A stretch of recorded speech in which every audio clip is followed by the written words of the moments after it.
Halo semuanya, perkenalkan nama aku Danielo dengan akhiran NIM 144 dan aku dari angkatan 24. Praktikan penelitian operasional 2 dari kelompok 23 dan aku menjelaskan cara penyelesaian dari tugas mingguan shift 3 modul 3 dan modul 4 ya. Jadi nomor satu ini adalah kita perlu menentukan jalur distribusi paling optimal agar biaya transportasi dapat diminimalkan dengan metode forward pass. Nah, kita menggunakan metode formulasi FPS ini soalnya karena ingin jalur paling optimal dan ini kita mau ada perusahaannya ini ingin melewati beberapa kota untuk mencapai tujuannya itu kota L sebagai tujuan terakhir dari A ke L yang simpel ya. Kita pindah ke Excel dulu. Sekarang di Word ya teman-teman. Aku bakal langsung jelasin aja soalnya aku udah input datanya. Ini kan tadi kan kita sebelumnya menggunakan apa forward pass gitu. Jadi kita perlu nentuin ini aku udah masukin tapi aku langsung jelasin. Ini ada stage satu. Stage satu ini dari A ke B ke C ke D dan E. Itu dapatnya itu kan kita X1 ini apa awalnya lah ya simpelnya. Jadi kita nulis ini A ke B ke C ke D dan E. Ke B ke A ke C A ke B ada 7, A ke C ada 6, 5 dan 9 ya. Habis itu ini hampir sama tapi bedanya itu ini adalah ada penambahan. Jadi ini kan nih F nih. Dari B ke F ada 4, 7 tambah 4 11, misalnya yang ini D ke H, D A tambah D, A ke D 5 tambah H, yaitu adalah 9, jadi 14. Yang ini E ke G, A ke E 9, habis itu 9 tambah 6 ada 15, dan ini adalah E ke H. Nah, ini ada yang strip juga. Kalau yang strip itu simpelnya apa namanya? Nggak ada penghubung atau kagak ditulis kayak nggak dihubungin gitu. Soalnya ini kan kita nulis nih. B ini bisa F ke G dan F ke G dan H. Jadi ada tiga. Kalau yang C ada satu yang di strip. Itu kita dapat soalnya kan C ini bisa hubungnya cuma ke F dan G doang. Jadi kita nulisnya ya itu doang F dan G. H-nya nggak kita tulis soalnya nggak ada isi. Jadi yang D ke F ke G sama dan E ke F sama. Habis itu ini ada juga solusi optimum ya. Solusi optimum ini kita menggunakan rumus sama min atau minimum. Dari ini kita drag semua. Jadi yang paling minimum adalah 11 dan kalau kita dari ke bawah jadi dari yang ke G sama H-nya adalah yang paling minimum adalah 9 dan H-nya ini adalah yang paling minimum adalah 14 yang dari D ke H. Jadi ini kita tulis kota-kotanya lagi. Kemudian kita ada stage 3. Stage 3-nya ini sama kayak sebelumnya, tapi kalau perbedaannya itu ya angka utamanya sih ya. Ini kan sebelumnya kan udah aku bilang tambah-tambahin. Ini belum kuubah, tapi ya hasilnya sebenarnya emang 23. Jadi total itu kayak misalnya ini kan F ke I. Ini kan yang ini udah 11, habis itu dari F ke I-nya ini 12.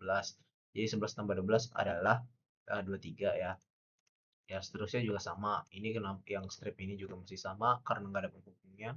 Kalau F ke K kan nggak ada nih, adanya F ke I dan ke J. Jadi F ke K ini nggak ada, jadi kita nggak usah tulis. Kemudian kalau H-nya ini juga sama dan ini juga sama ya teman-teman. Jadi ini yang paling minimumnya juga sama tadi sama yang kayak gini, min kita tarik aja. Ini kita min tarik aja, tarik ke bawah dan ini paling minimumnya adalah kota G ya, yang atas ini. Kemudian ada stage 4. Stage 4-nya ini kita dapat dari yang ini terakhir nih IJK ini ke L ini adalah kalau I ini totalnya ini misalkan kita pakai 14 ini jadi 14-nya itu ditambah tambah 7 adalah 21, habis itu 16 tambah 8 adalah 24 dan berapa 22 ditambah 11 adalah 23. 22 tambah 11. Oh masih salah ya teman-teman, maaf maaf tadi ini emang benar apa 22 tambah 11 tapi aku salah nulis jadi harusnya 23. Jadi ini minnya coba itu lagi kita enter ya tetap sama ya 21, 22 tambah 11 ya emang 33, 16 ditambah 84, 24 tadi ya.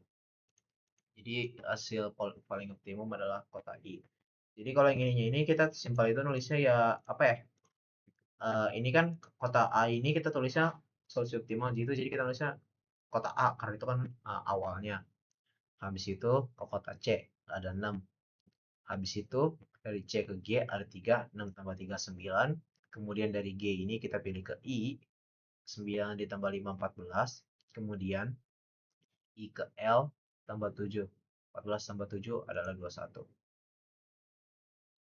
Jadi ya hasilnya solusi optimal itu adalah 21 atau biaya distribusinya itu, tapi kalau arahnya itu apa? Bukan arah, apa? Arus yang paling optimal itu ya kan? Iya, ya. Arus paling optimalnya adalah kita melewati dari A itu awalan ke C, kemudian ke G dan ke kota I dan ke kota L untuk tujuan finalnya hingga hasilnya 21 itu teman-teman ya.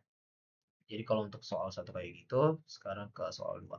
Ini kita dapatnya menggunakan metode forward pass itu adalah jalur paling optimal itu adalah A ke C, ke G, ke I, itu ke L, yaitu hasilnya 21. Sekarang ya soal nomor 2, yaitu sebuah universitas sedang melaksanakan proyek pembangunan gedung. Pembangunan gedung laboratorium teknik untuk mendukung kegiatan praktikum dan penelitian mahasiswa. Kita perlu menggunakan metode critical path method atau CPM untuk analisis jalur kritis proyek. Berikutlah daftar proyeknya dan tentukan jalur kritisnya menggunakan CPM dan hitung total waktu penyelesaiannya. Ya, kalau untuk soal ini, masalah ya, iya, ya, kita menggunakan metode, bukan menggunakan metode, yaitu menggunakan software PomQM, teman-teman ya. Ya, ini aku udah tulis, tapi aku bakal jelasin dulu, apa, bilang dulu ini kayak gimana bisa gini. Ini sebelumnya kita harus menggunakan metode Pertini ya, teman-teman, atau PomQM ini sebelumnya buat penyelesaiannya. Oh ya, jadi kehapus ya. Sebentar. Ya, jadi kehapus. Ya udah. Ini kan kita menggunakan metode per, tapi kita itu menggunakannya itu adalah single, bukan single, apa ya, single, ya ya single single. Soalnya kan kita cuma mau langsung itu dong. Ya, jadi kita mau kayak single time ya. Sebentar, tadi kan ada error, jadi ya, ya dibuka lagi teman-teman ya. Ya ini udah kan kayak gini, jadi aku jelasin dulu ya. Ini kan kita tadi ada A, B, C, D, E, F, G, H. Gini nih, A, B, C, D, E, F, G, H.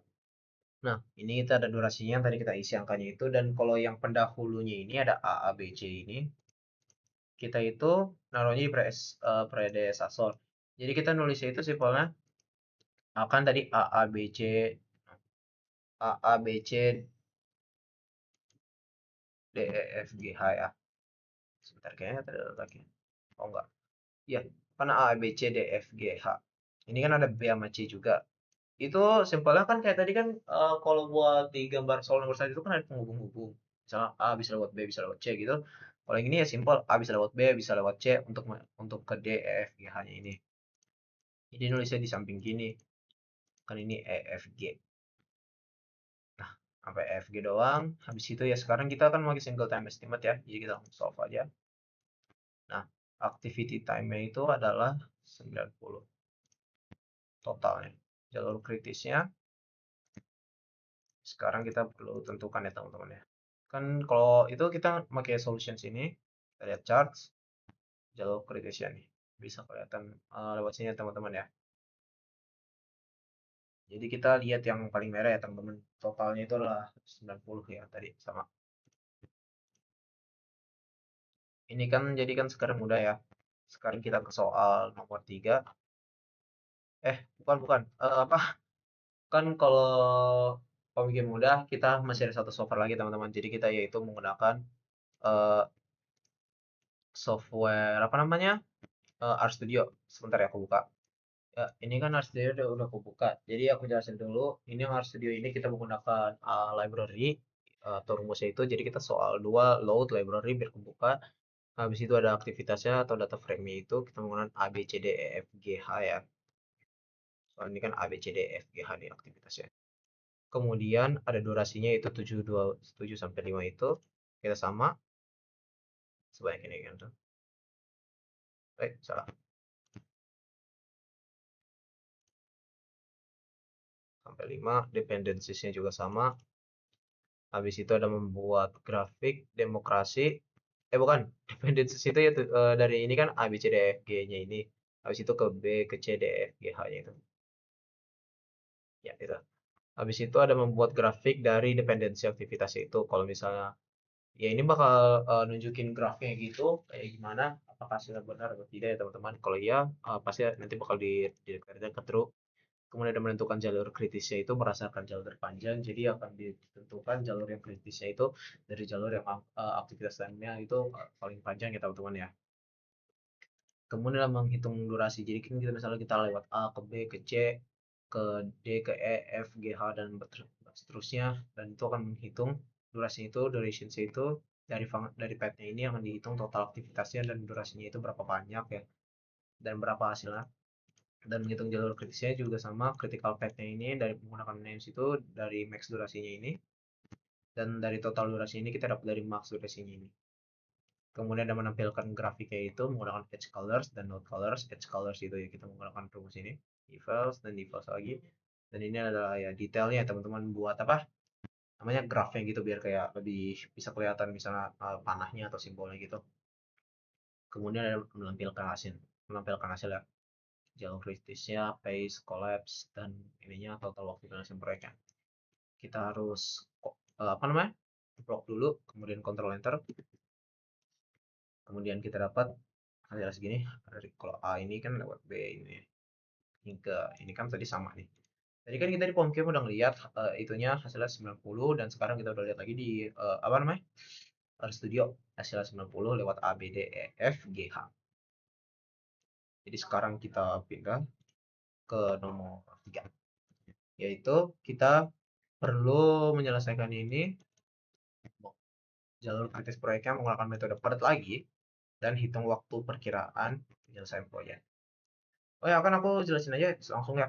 Di sini ini aktivitasnya ada segini dan pendahulunya ada gini, sama kayak tadi. Kalau pendahulu itu kan misalnya processor time-nya kayak misalnya kalau ada dua ya satu sama duanya diisi, kalau misalnya ada tiga satu dua tiga diisi. Ini kan kita sebelumnya datanya dari nomor dua ini ada durasinya ini hari. Itu eh, kita nulisnya pakai single.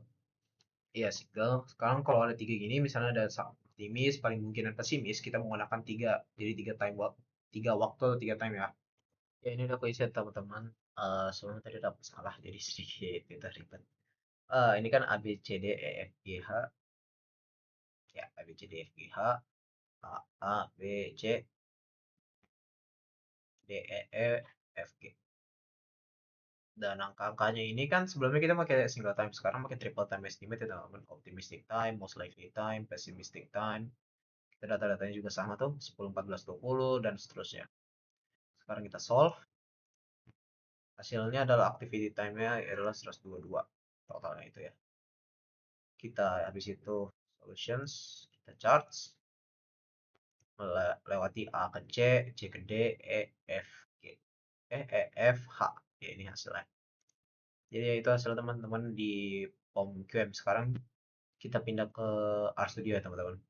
Ya, ini kita di RStudio. Hasilnya hampir mirip kayak, bukan hasilnya. Rumusnya ini hampir mirip kayak yang sebelumnya.